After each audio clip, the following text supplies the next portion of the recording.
Hello everyone and welcome to New Type Advantage. Today I'm going to be showing a tutorial on how I fixed the legs on the Gurren Lagann. I got a lot of requests to explain how I went about fixing the leg problem. I guess it has apparently become more of a problem than I thought, which is kind of something that I expected, to be totally honest.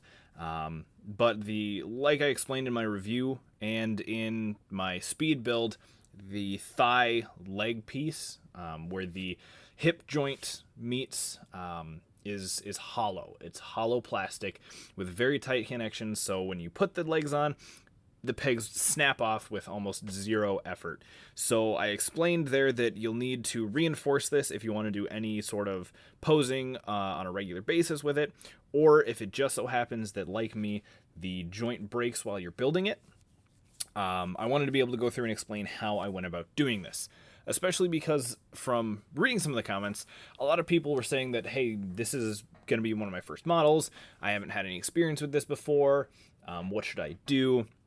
This way I can kind of explain a very basic way that anybody should be able to fix a broken joint when it comes to any sort of model kit, especially if it's their first model kit. Because for me, I've been doing this now for almost 2 years. I've been making videos on it for about the last year now, but I've been doing model making now for about 2 years, so I have a ton of tools at my disposal for fixing these problems. This option allows you to fix it with stuff that you probably have lying around your house. So it's a very cheap fix, a very easy fix. You don't need to spend money at a hobby store or order stuff off of Amazon or another hobby site in order to fix the problems going on. It's just a very simple fix for a very common issue that people have when building models. So I'm going to explain the whole reason why I did this, and then that way how I did this rather, and then you'll be able to see hopefully how to do it yourself. So to show off, first of all, we have a leg joint here from a bootleg high-grade Banshee. It was one that my roommate ordered off of Wish and has been relegated to the closet. So I broke the first thigh piece, as you can see right there. I broke it on purpose. This one right here, whoops, right here, as you can see, it's kind of torn up a little bit, because that was my first take, and in the process I cut myself with the pin vise, so you have to be a little bit careful there. But I decided, I'm going to make another go of it. So we have the other side of the leg joint. What I'm going to do is simulate, oh my gosh, you're working on it, you're just doing so hard, you're working on your model kit, and oh no, disaster. The piece breaks. All right, you break the piece. Now, what are you gonna do? For the most part, especially being a leg joint, just trying to super glue it on, that's not gonna hold. Right? If you just try to super glue this connection, it is going to last all of 5 seconds, and even if you wait 24 hours before doing anything with it, it's gonna break. It's gonna break immediately again. There's no support here. So, how I go about fixing it? First off, what I found is easiest is you first take the main thigh piece here, so the main joint, all right here. You take a little drill, and what you're going to want to do is start drilling a hole into that thigh piece. All right, you want to drill in a decent ways, essentially all the way through the plastic. Now for this piece, for this kit, it has this hollow section here for an action base. So this is where you would plug an action base into on this kit. That's going to help us out actually quite a bit for the reinforcement process of it. So you drill in. Now I'm going to hit a little bit of an issue because I inserted that other peg, but it's not going to be too big of a problem. So you drill the hole in all the way through the plastic there into this hollow space. If it doesn't have a hollow space, just drill it in a decent amount until, I would say, depending on how big, obviously, you're gonna want about 1 to 2 millimeters of plastic. So you want about a 1 to 2 millimeter hole that you drill into the connection here. So If it has a space like this, great. If it doesn't, like I said, about 1 to 2 millimeters. Then you take some sort of metal rod. In my case, I have my painting sticks. So these are the sticks that I use for painting. This one has just been used a little bit, so it's not in the greatest of condition. So that's why I have decided to use it. All right, so I have these metal painting sticks. So what I like to do is I take a little bit, I stick it into the hole like so, and then I leave about, much like the other side, I leave about 1 to 2 millimeters. I don't measure it or anything like that. There's not a whole ton of point to measuring it unless you really need to conserve material or anything like that. But I generally leave about 1 to 2 millimeters of the rod showing. Then I'm going to have to do this off camera, just bear with me. But you want to clip it so you just have a little bit of metal sticking out. So let me do that quick. There we go. So, whew. All right. So you clip the metal rod, so you have just a little bit sticking out like so. All right. So you get just a little bit of metal rod sticking out of your new freshly drilled hole. Now it's going to be a little bit awkward for mine because I have that other peg in there, so it's kind of creating a little bit of an issue, but if obviously you don't screw it up on your first take or anything crazy like that, then you don't have to worry about it. So what I'm going to do, and honestly what works totally fine, is then just take a little drop of super glue,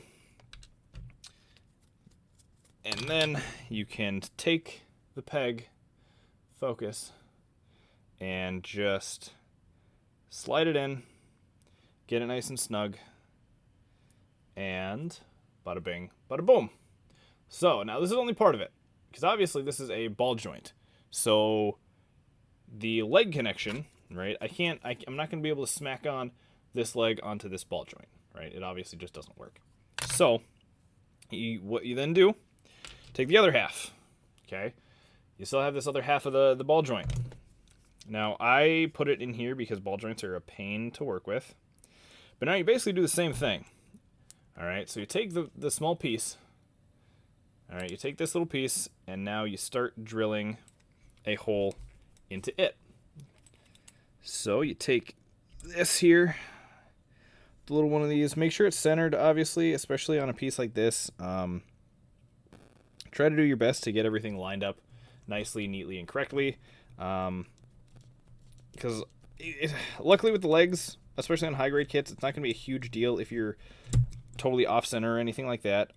It's something that can easily be, nobody's really going to notice if the legs are slightly off. All right, it's not going to be the end of the world. Obviously, I'm doing a horrible job of following my own advice here, so don't be like me. But do your best. Keep it centered. Oh my God, this is just not cooperating with me today. And once you get it nice and center, then you can go ahead and start drilling into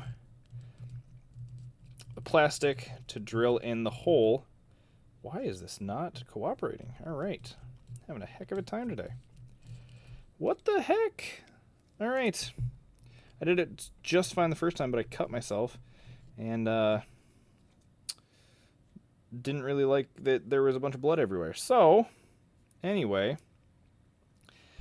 if you don't have a pin vise, obviously you can use a drill. You're just going to have to be a lot more careful about it. Because obviously with a power drill, it's way easier to go overboard on how much plastic you take off. With a hand drill like this, little pin vise, it's way easier to fix any mistakes without, or make mistakes like I did, without it being entirely detrimental to whatever it is that you're doing. So, now I have drilled a nice little hole into the peg here. This is where the fun little trick comes in. Now, like I said, I like to use baking soda, but obviously you don't have to. In a case like this, you can probably get away without using any sort of baking soda or anything like that. But obviously it entirely is going to depend on the type of break that you have, the type of issue. that you are experiencing. In fact, I have to go a little bit deeper with this hole here, so let me just drill this real quick. Drill a little bit extra plastic out. Okay. Now, there we go. All right. So you have a nice hole. Then what you do, get that all nice and lined up, as it clearly shows in the video. All right, it's working out great. But anyway, now what I do is take a little bit of super glue. You stick it in one end of the plastic or on the stick, either one, whatever you're more comfortable with. If you want to put it on the plastic itself, you can put it on the plastic. If you want to put it on the post, you can put it on the post. So take the super glue. All right, the camera's not focusing. There we go. And then you attach the two parts like so. You make sure that they're lined up in the way that they need to be. Mine are going to be a little bit off center here, but that's because I screwed up my drill. Obviously, if you are not just crazy like I am, you'll do just fine. Or super glue, yeah, don't do that either. Oh, balls. Don't super glue yourself to the part like I am currently doing. All right, this is oh, good Lord. This is amazing. All right, focus. Okay, so you get it nice and lined up. There we go. So like I said, this is not exactly the cleanest little job that I've done here, but once you get it on there, sometimes the super glue likes to take a little while to dry. Now obviously, there we go, I got it fixed. So now you have this nice solid connection with metal rods on both sides. All right. So here's the last side right here where I'm pointing with my tweezers. This is the side that I just did. So the super glue there is still wet, as you can see, which is totally fine. Now, like I said, it's a little off center, but with it being the legs between various poses, it's not so off center that it's going to completely ruin the kit. It's better to have slightly off center legs than have to buy an entirely new kit, especially if it's your first time building a kit. That sucks.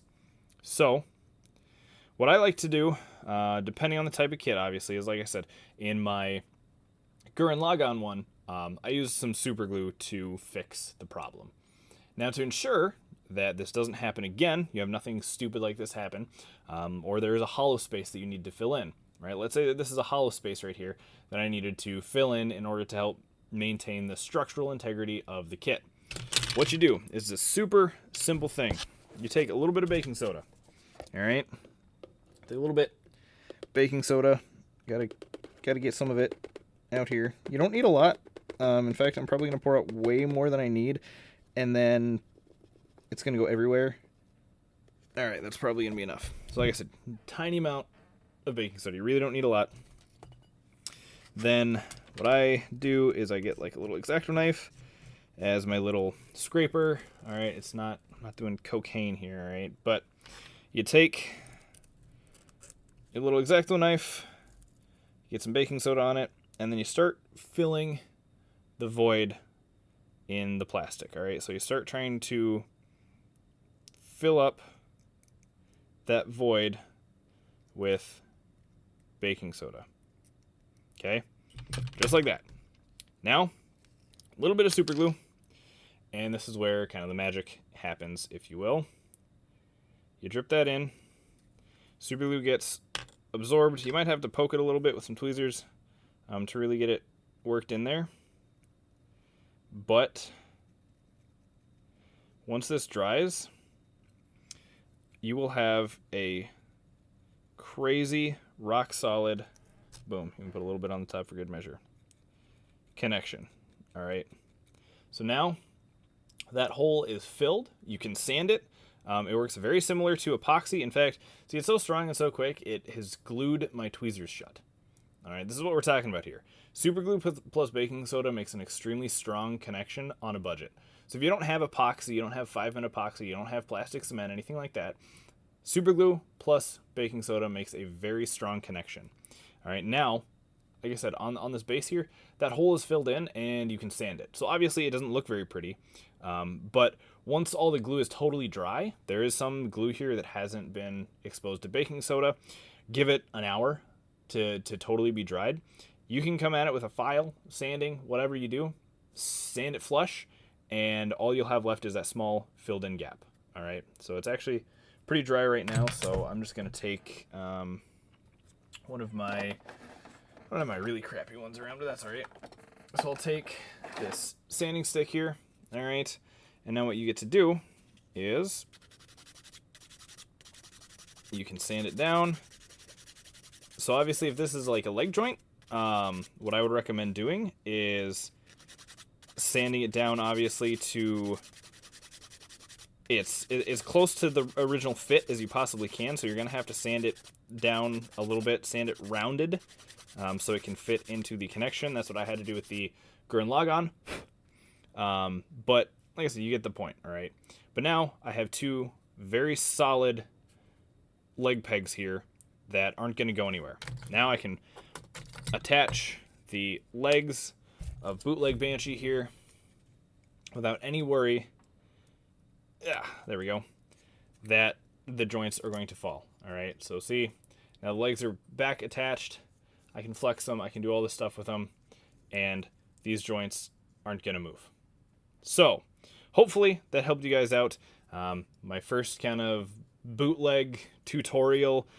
Did it real quick here just to get the point across so everybody knows how exactly I went about fixing the leg joint on the Gurren Lagann, but it also works with any other kit. So if you guys like this, let me know. I might do some more tutorials for various things and techniques that I have later on down the line, but just keep me posted. Like I said, thank you guys very much for watching, and I will see you next time.